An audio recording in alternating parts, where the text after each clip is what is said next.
Hello दोस्तों, एक बार फिर से आप सभी का स्वागत है आपके अपने YouTube channel forgotten history of India में। मेरा नाम है समरजीत सिंह और आज आप देख रहे हैं भाई मेंस अभ्यास सीरीज़। और जैसा कि आपको भाई पता लग ही गया होगा, इट्स अ रिकॉर्डेड क्लास। तो मैंने कुछ क्वेश्चंस डाले थे आपको मेंस अभ्यास के लिए, मेंस आंसर राइटिंग प्रैक्टिस के लिए, और आप में से बहुत सारे विद्यार्थियों के बहुत अच्छे अच्छे रिस्पॉन्स मेरे को देखने को मिले। और ये जो मेंस क्वेश्चंस थे ये भाई 2024 में जो आरएएस की मुख्य परीक्षा हुई उसी में से भाई चूंकि मैंने वो परीक्षा दी थी तो मैंने उसी में से कुछ एक क्वेश्चंस आपके लिए निकाल कर मैं लेकर आया हूँ।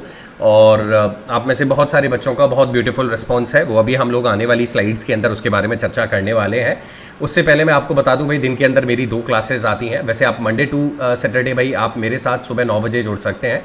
सुबह 9 बजे मैं थ्योरी की क्लास लेकर आता हूँ। शाम को 4 बजे मोस्टली टाइम मैं आपको एमसीक्यू की क्लासेस भी लेकर आता हूँ। और इसके अतिरिक्त भाई मैं कोशिश ये भी करता हूँ कि मैं आपको मेंस आंसर राइटिंग की प्रैक्टिस करा सकूँ, दैट टू ऑन सैटरडेज़।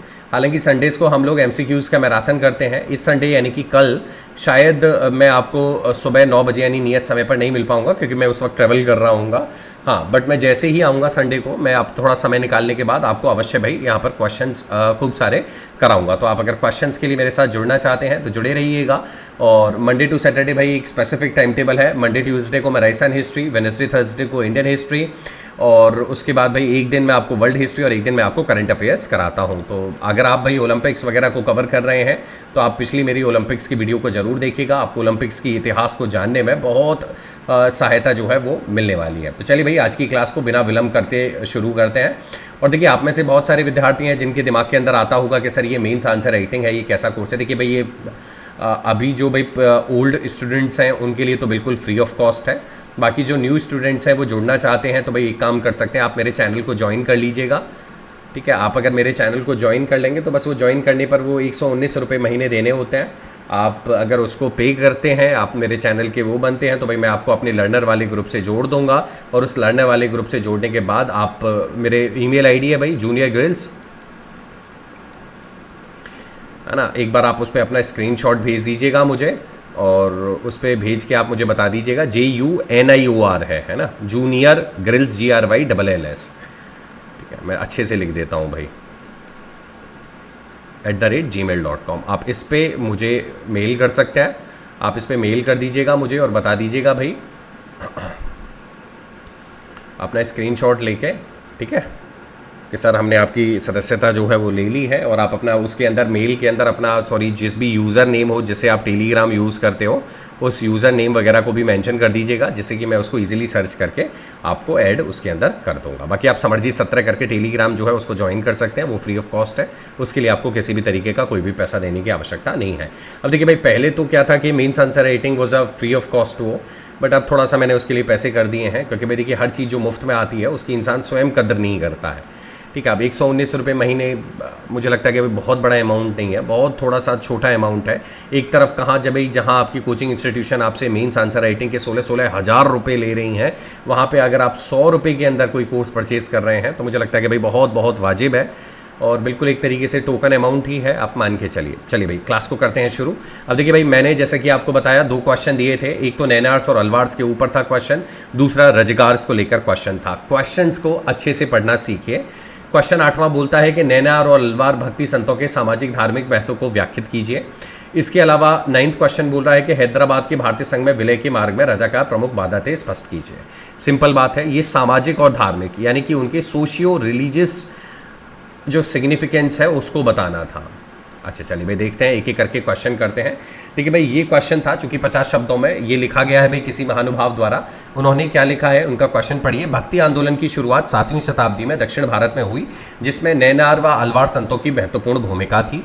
इन दोनों संप्रदाय के संतों ने जाति व्यवस्था, सामाजिक रूढ़िवाद एवं ब्राह्मण वर्चस्व के खिलाफ संघर्ष किया।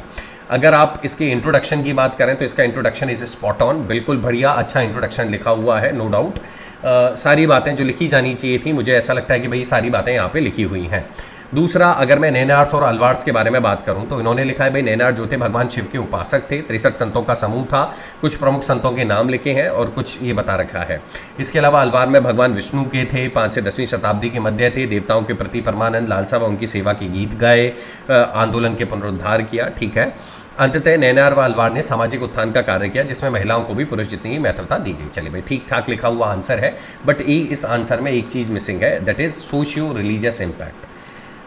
आपने नैनार समझा दिए, आपने अलवार समझा दिए, समझ आ गए, आपने उनके बारे में एक इंट्रोडक्शन और एक कंक्लूजन दे दिया, बट आपने उनके जो सोशो रिलीजियस है, यानी कि जो उनके सामाजिक और धार्मिक महत्व है, उसको नहीं समझाया। अभी सामाजिक धार्मिक महत्व क्या था? पहला तो ये था कि उस वक्त जो जड़ता चल रही थी धर्म के अंदर, उसके ऊपर कहीं ना कहीं भी इनके द्वारा एक आघात किया गया और इससे समाज के अंदर एक गुड मैसेज जो है वो कन्वे हुआ। तीसरा ये था कि भाई देखिए, उस वक्त तक थोड़ा सा समाज के अंदर ही माना जाता था कि फलाने फलाने वर्ग के फलानी वर्ग विशेष के लोग जो है भाई ईश्वर को प्राप्त कर सकते हैं और शायद प्राप्त नहीं कर सकते, उसको भी कहीं ना कहीं इनके द्वारा चैलेंज किया गया था। चौथा ये था कि भाई एक तरीके से भक्ति मोमेंट को रिवाइव करने वाले या भक्ति मोमेंट को साउथ इंडिया के अंदर लेकर आने वाले अगर कोई व्यक्ति थे तो भाई ये नैनार और अलवार ही थे। और इन्हीं के चलते आप अगर पूरे उत्तर भारत में देखोगे तो आप पाओगे कि बहुत सारे साधु संत आए और उन्होंने जाति व्यवस्था, सामाजिक रूढ़िवाद और एक वर्ग विशेष का जो वर्चस्व हुआ करता था, उस सब के ऊपर काफ़ी एक तरीके से प्रश्न उठाने चालू करे और समाज के एक ऐसे वर्ग को जो हाशिए पे गया हुआ था उसको भी मेन स्ट्रीम में लाने का प्रयास किया।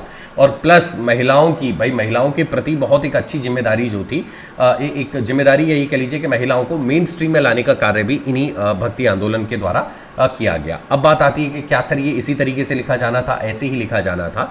इस आंसर में मोर और लेस ये पॉइंट्स मेंशन कर रखे हैं, बट जिस तरीके से एक्सपेक्टेड होकर मेंशन किए जाने चाहिए थे, मुझे ऐसा लगता है कि भाई वैसे मेंशन नहीं किए। ये आंसर मैंने ही लिखा है। अगर आप मुझसे पूछें तो भाई डेविल्स एडवोकेट में बनूं तो आई थिंक भाई अगर मुझे मार्क्स देने की बात आएगी 5 नंबर में से तो I can easily give my self 1.5 marks. मैं आपको अपने आप को 1.5 नंबर यहाँ पर दूंगा, जस्ट बिकॉज कि मैंने शायद क्वेश्चन के साथ वो न्याय नहीं किया जो न्याय मैं कर सकता था। अब बात आती है कि सर आप खुद स्वयं अच्छे से नहीं लिख रहे, आप हमें क्या सिखाओगे? नहीं, ऐसा नहीं है भाई। देखिए भाई, मैंने जो क्वेश्चन लिखा है वो टाइम बाउंड मैनर के अंदर लिखा है। आप जो लिखते हो भाई, you have got plenty of time for that. तो शायद ऐसा हो सकता है कि मेरे दिमाग के ऊपर तब ये बात ना आई हो, या ये कह लीजिए कि भाई मैंने शायद जब मैं आंसर लिख रहा था तब मेरे को ये बात थोड़ा सा, मैंने क्वेश्चन को अच्छे से नहीं पढ़ा, या कुछ भी कह लीजिए भाई, ये कुछ भी रीज़न हो सकता है। मेरी काफ़ी सारी मिस्टेक है, आप मेरी तरीके से मत बनिएगा। 5 में से 1.5 नंबर लाने लायक क्वेश्चन मत लिखिएगा। कोशिश ये करिएगा आप ज़्यादा से ज़्यादा मार्क्स जो है वो फैच कर सकें, और आपको क्या लिखना है वो मैंने आपको बता दिया। तो चलिए भाई, मैंने एक ही क्वेश्चन लिखा। एक्चुअल में क्या मैं आपको बताऊं, मेरे पास समय नहीं था बहुत ज़्यादा। हालांकि मैं इस क्वेश्चन को और भी अच्छे से और बेहतर तरीके से कर सकता था, but still I don't have enough time for that, and that is the reason why मैंने इसको भाई थोड़ा लीपापूती करने का प्रयास किया था। तो उसके लिए भाई I haven't done a good job. चलिए भाई, आज के दूसरे प्रश्न की तरफ चलते हैं। आज का दूसरा प्रश्न देखते हैं। देखिए भाई, ये जो क्वेश्चन है नैनार सलवार्स वाला, ये लिखा गया है अंजलि द्वारा। अंजलि बच्चे, हमेशा की तरह पहले तो बहुत अच्छी लेखनी होने पर, हैंड राइटिंग होने पर आपको बहुत बहुत शुभकामनाएं। Very good. नैनार्स और अलवार्स भक्ति संत जो हैं उन्होंने बताया है ना, शिव भक्ति को नैनार कहा जाता है। नैनार संतों की संख्या 63 थी। इनका उद्भव 6वीं से 8वीं शताब्दी में तमिल कवि और संगीतज्ञों के रूप में हुआ। बहुत बढ़िया। इनके भजनों का संकलन जो है तिरुव संगम में है। नैनार संत सभी जातियों से संबंध रखते थे। प्रमुख नैनार संत है अप्पार, नंदार, फलाना ठिकाना। बहुत बढ़िया। महिला संत कराईकल व अम्यार। बहुत अच्छे बच्चे। अलवार संत जो है वो लिखे हैं वो बच्चे नहीं कि विष्णु भक्त को अलवार कहा जाता था। अलवार संतों की संख्या 12 थी। 6वीं से 9वीं शताब्दी के मध्य थे। ये भक्ति आंदोलन के जन्मदाता कहे जाते हैं। दिव्य नलियारा दिव्य प्रबंधम बोलते हैं। बिल्कुल सही बात है ना। तेवरम शायद इनके बोलते हैं, इनको नलियारा दिव्य प्रबंधम बोलते हैं। अनुष्ठान व कर्मकांड का विरोध किया। अंडाल बिल्कुल सही बात है। विशिष्ट स्थान है जो भक्तों का दार्शनिक स्थान है। चलिए, बहुत बड़े गरुड़ वाहन दिव्य स्वरूपता में संग्रहित किया। अब सुनिएगा भाई, देखिए अंजलि बच्चे, अगर मैं क्वेश्चन के बारे में बोलूं तो भाई you have done a very very great job. आपने नैनार्स और अलवार्स के बारे में जितनी जो भी संभव इन्फॉर्मेशन अवेलेबल है वो सारी की सारी इन्फॉर्मेशन यहाँ पर उड़ेल कर अपने आंसर के अंदर रख दी, which is a very very good thing, specially when you are writing an answer related with the Nayanars और अलवार्स। यानी कि जब आप नैनार से अलवार से रिलेटेड कोई क्वेश्चन लिख रहे हैं और उसमें आपने लगभग जो भी इन्फॉर्मेशन है वो सारी यहाँ पे लिख दी। अब देखिए बच्चे, मैं आपको एक बात बताऊँ, ये तो अच्छा लिखा, बट मुझे ऐसा लगता है कि इसमें लिखते लिखते आप एक जो पॉइंट है ना, जो जैसे मैं भी भूल गया, वो ये था कि इनका सामाजिक और धार्मिक महत्व क्या था। यानी कि समाज के ऊपर क्या महत्व पड़ा और धार्मिक जो स्फीयर था उसके ऊपर क्या महत्व पड़ा, वो दोनों बातें मिसिंग है बच्चे। अब वो मिसिंग कैसे हैं कि हमें ये बताना था कि समाज के ऊपर तो ये महत्व पड़ा कि भाई इससे क्या है, समाज में एक मुख्य धारा के अंदर बदलाव देखने को मिला। जिन लोगों को शायद भाई पहले हाशिए पर बिठा रखा था वो अब मेन स्ट्रीम सोसाइटी का हिस्सा बनने लगे। धार्मिक रूप से भी देखा जाए तो भाई पहले ही माना जाता था कि धर्म या आस्था के प्रति धर्म में अगर आपको भगवान की प्राप्ति करनी है तो फलाने फलाने कर्मकांड वगैरह करने पड़ेंगे, और कहीं ना कहीं उन कर्मकांड या उन सारी चीज़ों के ऊपर भी भाई इनके ऊपर आघात किया गया है नैनार और अलवार संतों द्वारा। और वो भक्ति आंदोलन जो कि एक तरीके से मान के चलिए कि कहीं ना कहीं हमारे यहाँ चूंकि बहुत सारे अन्य धर्म आ गए थे तो उनकी वजह से हमारा सनातन संस्कृति थोड़ा सा पीछे चली गई थी, तो उसको भी मेन स्ट्रीम में लाने का कार्य इन्हीं नैनार और अलवार द्वारा किया गया। अब ये सारे पॉइंट ना मिसिंग है बच्चे, तो उस हिसाब से अगर मास्टर आपकी कॉपी देखेंगे तो उन्हें लगेगा लिखा तो बहुत अच्छा है, जानकारी बहुत अच्छी है, लगभग सारी जानकारी इन्होंने लिख दी है, तो you can easily fetch 2.5 marks. आपके 2 या 2 से 2.5 नंबर जो है इसके अराउंड में मिल जाएंगे बच्चे।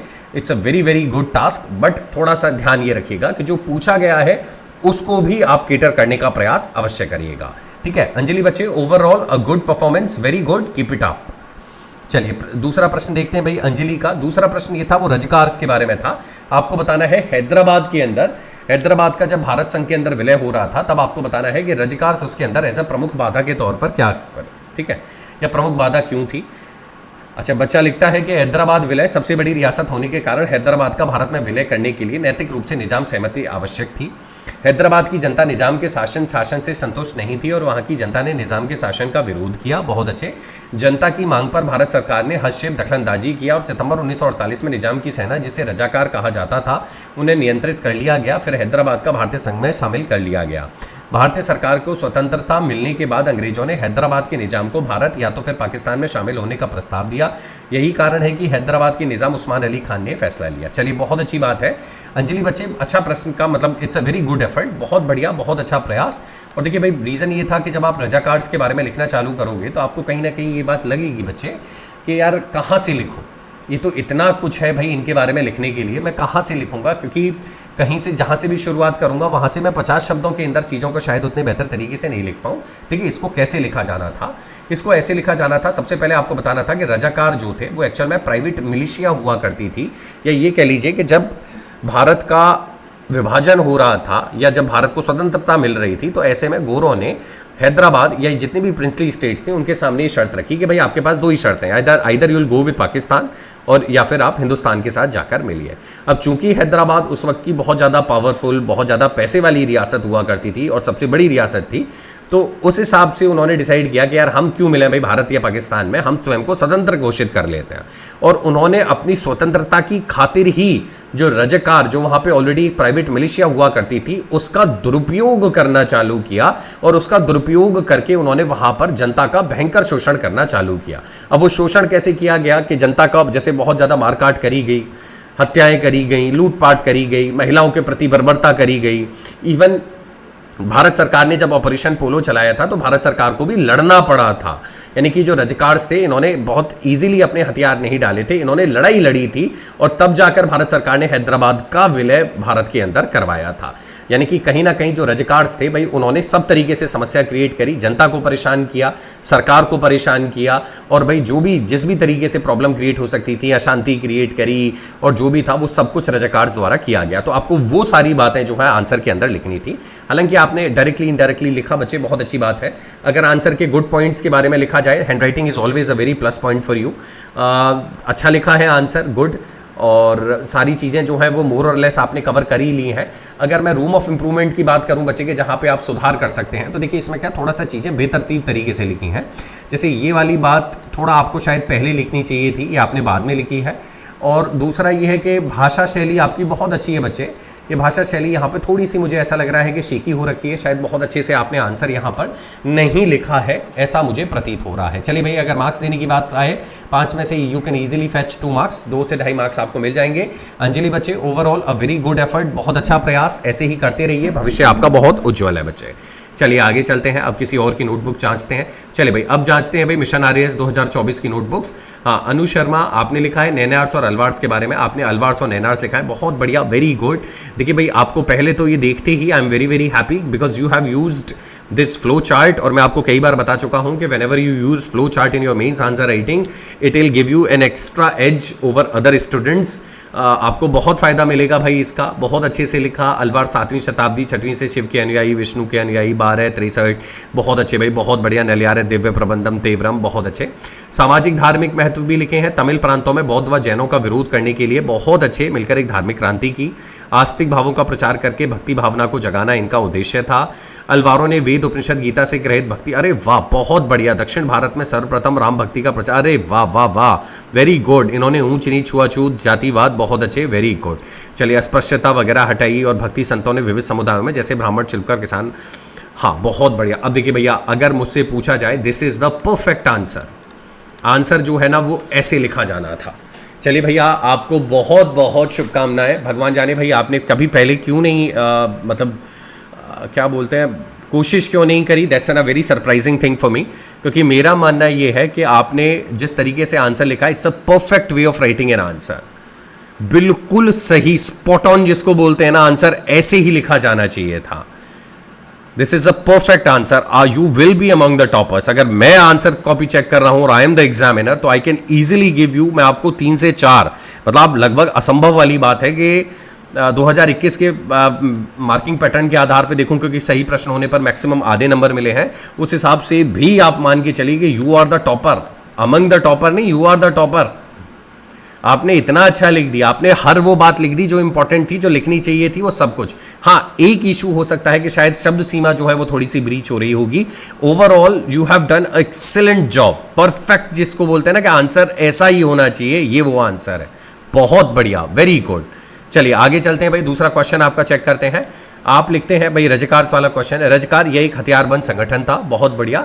1947 में जब भारत आज़ाद हुआ, तब भारत 500 रियासतों में विभाजित था। उन सबके पास 3 विकल्प थे, भारत में जुड़ना, पाकिस्तान में जाना या स्वतंत्र रहना। देखिए वैसे तो बेसिकली 2 ही थे, स्वतंत्र रहने वाला जो है वो लास्ट में इनको मना कर दिया गया था, बट स्टिल कोई ना, अच्छा लिखा। आज़ादी के समय तक लगभग सभी रियासतें भारत में मिल चुकी थी, परंतु हैदराबाद एक ऐसी रियासत थी जो भारत में नहीं मिलना चाहती थी। देखिए बहुत सारी रियासतें भी थी, जैसे त्रावणकोर जो था, हैदराबाद जो था, जूनागढ़ था, और भी कई सारे थे, जहाँ 13% मुस्लिम थे, 88% उच्च पदों पर थे। हैदराबाद की आमदनी फलाना थी। 1948 में कासिम रिजवी मजलिस से, जो भी आपने लिख रखा है, ये निजाम की निजी फौज के तौर पर सशस्त्र दस्ते के रूप में रजकारों की फौज खड़ी की गई। ठीक है, घूम घूम कर जजिया इकट्ठा करना, निर्दोषों की हत्या करना, हिंदुओं को जबरन मुस्लिम बनाना, बिल्कुल अपहरण करना, लूटपाट करना, बहुत बढ़िया। देश सदा सरदार पटेल तमाम वीरों का आबादी रहेगा। चलिए बहुत बढ़िया। चलिए भाई देखिए, ये प्रश्न जो है ना, ये अच्छा लिखा आपने। अब इसके गुड पार्ट्स की अगर मैं बात करूं तो you have already catered almost all the point, जो लिखने चाहिए वो सारे आपने लिखे हैं। आपने अंडरलाइन भी करी है, that's a very very good part of your answer. आपने फ्लो चार्ट का यूज़ किया, that two is a very good thing. आपके आंसर को पढ़ के ये लगता है कि भाई मैच्योरिटी जो है ना वो झलकती है, वो लगता है कि भाई किसी ऐसे व्यक्ति ने लिखा है आंसर जिसको क्वेश्चन जो है वो अच्छे से समझ आ रहा है, जो ये जानता है कि क्वेश्चन क्या पूछ रहा है और कैसे उसका आंसर लिखना है। तो आपको मैनी मैनी कंग्रेचुलेशंस कि you are mature enough and you are intelligent enough to cater the every demand of the question, very good. अच्छा देखिए भाई, यहाँ पे रूम ऑफ इंप्रूवमेंट की अगर मैं आपसे बात करूँ ना, कि यहाँ पे आप क्या और इसके अंदर इंप्रूव कर सकते थे। देखिए भाई, पहला तो ये है कि word limit, obviously you have breached the 50 words limit. दूसरा ये है कि कुछ एक फैक्ट आपने डाले हैं, मुझे ऐसा लगता है कि उनकी बहुत ज़्यादा ज़रूरत नहीं थी। आप अगर उन्हें नहीं भी लिखते तो भी still it's more than enough for you. और ऑपरेशन पोलो के बारे में थोड़ा सा आप उसकी डेट वेट लिख देते तो भी और भी अच्छा रहता। बट खैर चलिए भाई, ये तो ऐसा है कि ज़बरदस्ती चीज़ों के अंदर बाल की खाल करना टाइप है। बाकी अगर देखा जाए तो still it's a very very good effort. आपको अगर पूछा जाए तो 5 में से you can easily fetch 3 marks. तो you have done a great job. पहले क्वेश्चन में मिले आपको 4 मार्क्स, दूसरे में मिले 3 मार्क्स, तो 7 नंबर 10 में से। तो obviously you are a topper. बहुत अच्छा लिखा आपने, थोड़ा और भी मतलब इम्प्रूव किया जा सकता है। अभी कुछ बच्चे हैं भाई जिन्होंने लिखा, उनका आंसर भी हम लोग देखेंगे। चलिए आगे चलते हैं। चलिए भाई, ओम नमः शिवाय। नीरज भैया हमारी लोकल सेलिब्रिटी, उनका आंसर देखते हैं नैनार्स और अलवार्स के बारे में। नीरज भैया पहले तो थम्स डाउन, बहुत बढ़िया, वेरी गुड, बहुत अच्छी हैंड राइटिंग है। माँ सरस्वती का बहुत बढ़िया आशीर्वाद है आपके ऊपर। नैनार्स और अलवार तमिल कवि संत थे जिन्होंने 5वीं 10वीं शताब्दी के दौरान, बहुत बढ़िया, वेरी गुड, दक्षिण भारत में धार्मिक आंदोलन का नेतृत्व किया। अलवार संत भगवान विष्णु नैनार भगवान शिव के उपासक हुआ करते थे। घर घर जाकर मंदिरों में पूजा की जाने वाली मूर्तियों के सम्मान में शानदार कविताएं, बहुत बढ़िया, ठीक है। चलिए, नैनार के भजनों का संकलन तिरुमई संग्रह है। अलवार के संगीतों का दिव्य प्रबंधम ग्रंथ में लिखा गया। अपार सुंदरार सबंदर प्रमुख नैनार नमर, चलिए बहुत बढ़िया। अलवार संतों ने भक्ति से मोक्ष प्राप्त करने का तरीका बताया। वहीं दूसरे नैनार संत विविध सांस्कृतिक पृष्ठभूमि से थे, अतः दोनों संत देवताओं के लिए उल्लास बलिदान के गीत गाते थे और दोनों समूह के आध्यात्मिक आवेगों ने भक्ति आंदोलन, अरे वाह, बहुत बढ़िया नीरज भैया, it's a very very good answer, very very good answer, good नहीं वेरी वेरी गुड की श्रेणी में है, मतलब ऑलमोस्ट परफेक्ट आंसर की श्रेणी में है। अगर आप थोड़ा सा और अनु की तरह अगर आप कोशिश करते नैनार्स और अलवार्स के अंदर, अगर आप थोड़ा सा क्लासिफिकेशन उस तरीके से कर देते ना तो गजब ही ढा देते, बट स्टिल भैया बहुत मतलब वेरी वेरी गुड आंसर। अगर आप मुझसे पूछें तो आई कैन ईजिली गिव 5 में से 3 मार्क्स। मतलब मुझे ये समझ नहीं आ रहा कि मैं कहाँ ये बोलूँ कि आपने गलती करी है।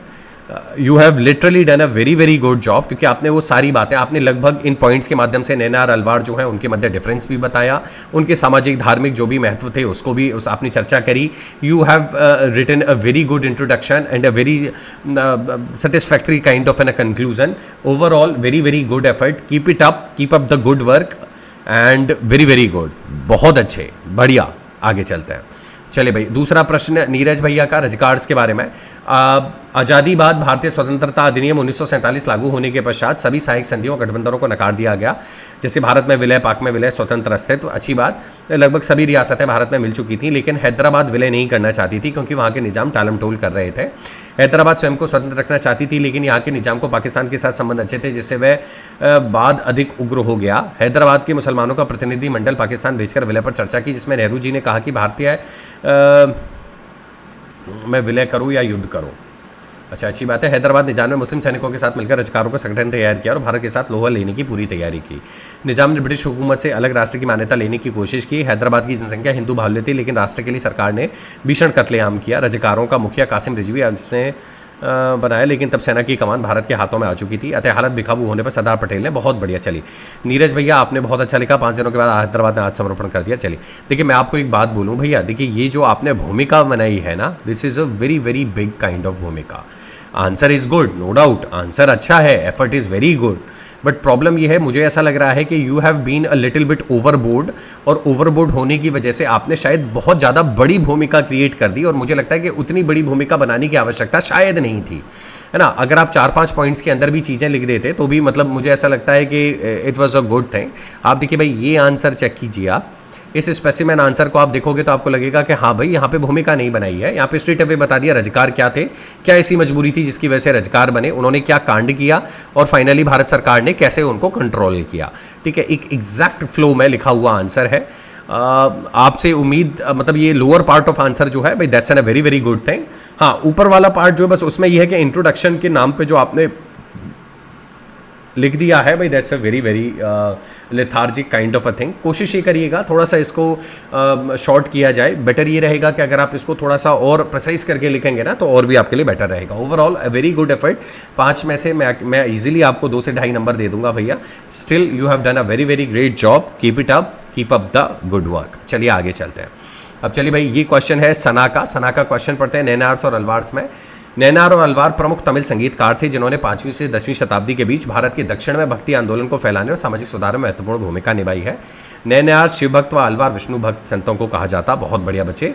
अलवार और नैनार संतों ने जाति पाति ऊंच नीच के भेदभाव को भूलकर सबको समान रूप से भक्ति मार्ग में भाग लेने का अधिकार घोषित किया। बहुत बढ़िया। अलवार नैनार संतों ने नारियों को भी, बहुत बढ़िया, वेरी गुड बच्चे। वो मानते थे कि कोई भी उच्च वर्ग के कारण बड़ा नहीं बनता, अपुति अटूट भक्ति के कारण। बहुत अच्छे बच्चे। अलवार्स नैनार संतों ने भक्ति के सगुण रूप को ही अधिक बल दिया। बहुत बढ़िया। आराध्य भगवान के विविध रूपों को स्वीकार करते हुए भी उन्होंने जनसाधारण की भक्ति के लिए भगवान विविध रूपों को सरल व सुलभ बनाया। वो विविध स्थानों पर जाकर भक्ति कीर्तन करके उनके भक्त के द्वारा रचित गीतों को गाया करते थे। उनमें अंडाल नाम एक महिला संत थी जिन्होंने कहा कि ईश्वर के साथ भक्त का संबंध अपने पति के साथ स्नेहिल पत्नी के संबंध जैसा होता है। चलिए सना बच्चे, पता तो नहीं था, बट ये लास्ट वाला पॉइंट डालकर आपने हमारे ज्ञान के चक्षु खोले, बट खैर कोई ना। Overall a very good answer, that's a very very good thing. हालांकि आपने चीज़ों को बहुत ज़्यादा, देखिए भाई, मैं अगर आपको बोलूँ ना, गुड पार्ट क्या है, सारा आंसर बहुत अच्छा लिखा हुआ है, it's very close to perfection. जैसा पूछा गया आपने लगभग वो सारी बातें लिखी हैं।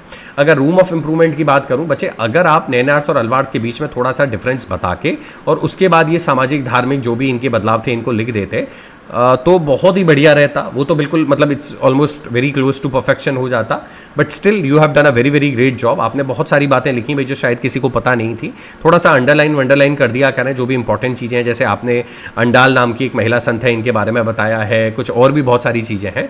तो अगर आप अंडरलाइन करेंगे तो उसमें क्या होता है, एग्जामिनर वहाँ पर उसकी नज़र बरबस चली ही जाती है। इस वजह से बच्चे ओवरऑल प्रयास करिएगा, मतलब और भी अच्छा लिखिएगा। I have already saw very good answers from your side बच्चे, तो कोशिश ये करिएगा और बेटर लिखने का। अगर आपको देखा जाए तो 5 में से I can easily give 3 marks के अराउंड, 2.5-3 नंबर में आपको मिल जाएंगे बच्चे। वेरी वेरी गुड एफर्ट, और अच्छा लिखिएगा और थोड़ा साफ साफ लिख दिया करो।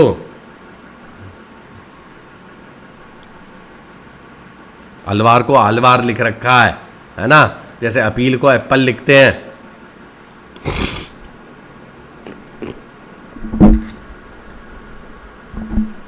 चलिए भाई, सॉरी, कहाँ गया पॉइंटर? ये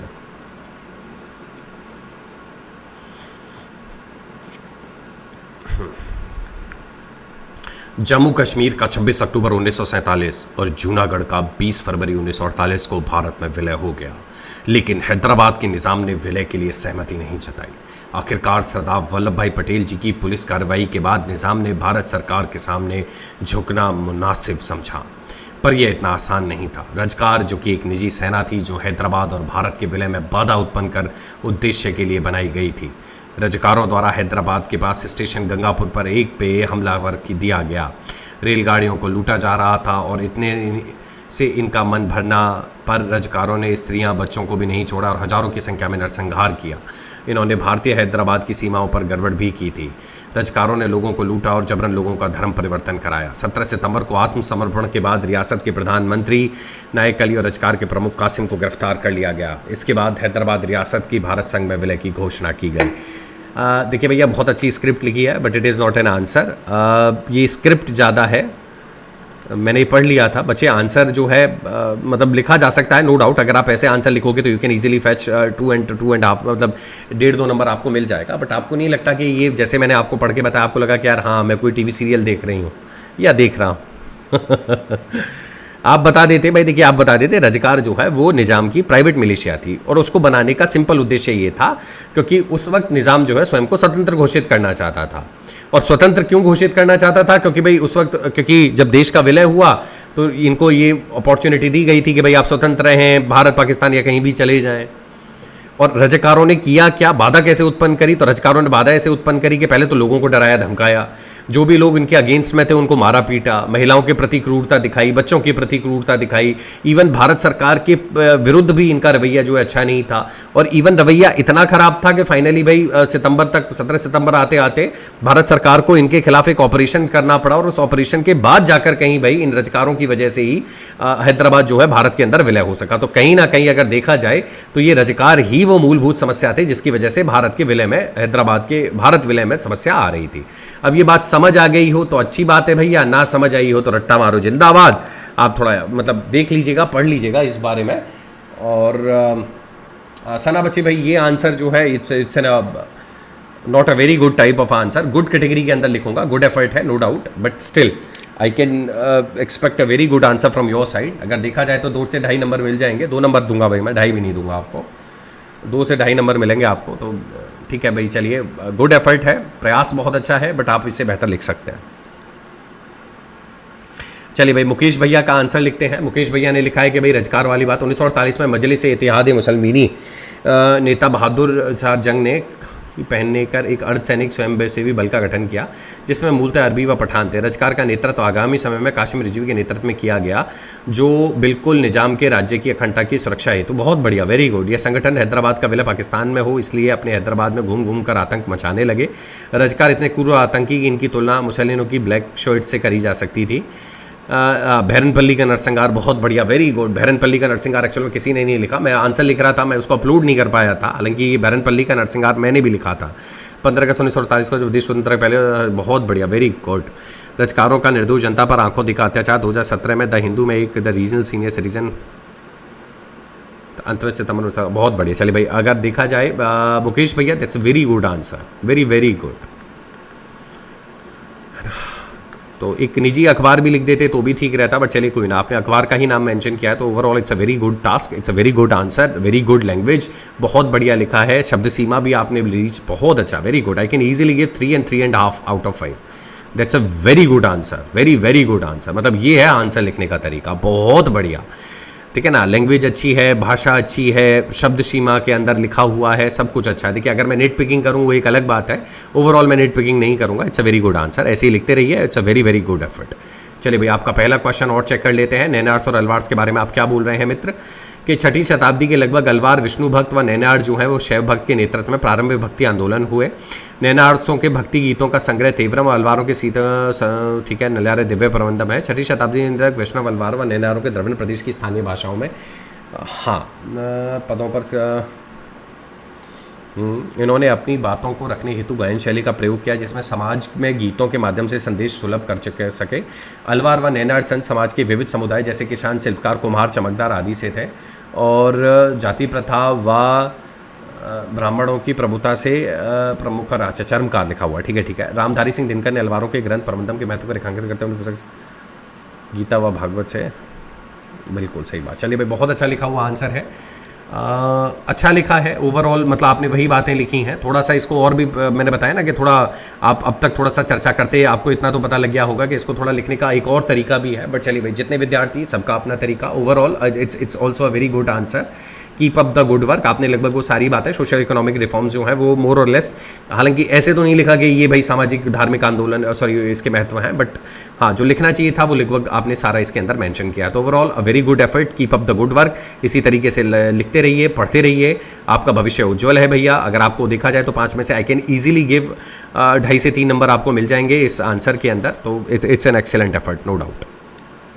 चलिए भाई यही कॉपियाँ थी, शायद इस बार भाई किसका लक्ष्मी के लिखे हुए आंसर नहीं आए हैं। लक्ष्मी बच्चे अगर आप अपने आंसर डालते हैं बाद में तो वेरी वेरी सॉरी, मैं तब तक जा चुका हूँगा और चूँकि मैंने ये क्लास जो है फ्राइडे को ही रिकॉर्ड कर दी थी, तो आपके आंसर आप डाल दीजिएगा। मैं आपको इस पर काइंड ऑफ वॉइस नोट डाल दूंगा टेलीग्राम पे, तो वहाँ से आप अपने आंसर जो है वो चेक कर लीजिएगा। चलिए भाई ये थी आज की क्लास। उम्मीद करूँगा आपको थोड़ा जल्दी लगा होगा कि मैंने सारी चीज़ें बहुत जल्दी घास काटने का प्रयास किया। ऐसा नहीं है भाई, समय का भी अभाव था और थोड़ा मैं कहीं जाने वाला था, मेरी ट्रेन है थोड़े समय में, इसलिए भाई मैंने थोड़ा सा ही क्लास जो है जल्दी करी है। बाकी आप अपना अनुभव जो है मुझे अवश्य कॉमेंट सेक्शन के अंदर साझा करिएगा। और ऐसे ही क्वेश्चन के लिए अगर आप मेरी क्लास से जुड़ना चाहते हैं आप भाई मेरे से जुड़ना, तो मैंने तरीका आपको बता दिया है। मेरे चैनल को ज्वाइन करिएगा। चैनल को ज्वाइन करने के बाद मेरे मेल आईडी के ऊपर मुझे मेल करें और अब बता दें भैया मेरा ये टेलीग्राम वो है सर, और इस नाम से मैंने आपका चैनल ज्वाइन कर लिया है। आप जुड़ जाइए, आपको जो भी बेनिफिट्स हैं भाई वो चैनल के वो मिल जाएंगे। चलिए भाई तब तक के लिए आपसे लेता हूँ विदा। आप सभी का बहुत बहुत धन्यवाद। हाथ जोड़कर आपसे मिलूंगा कल यानी संडे को। आइएगा जरूर, मिलिएगा जरूर। Have a great day, bye bye, thank you.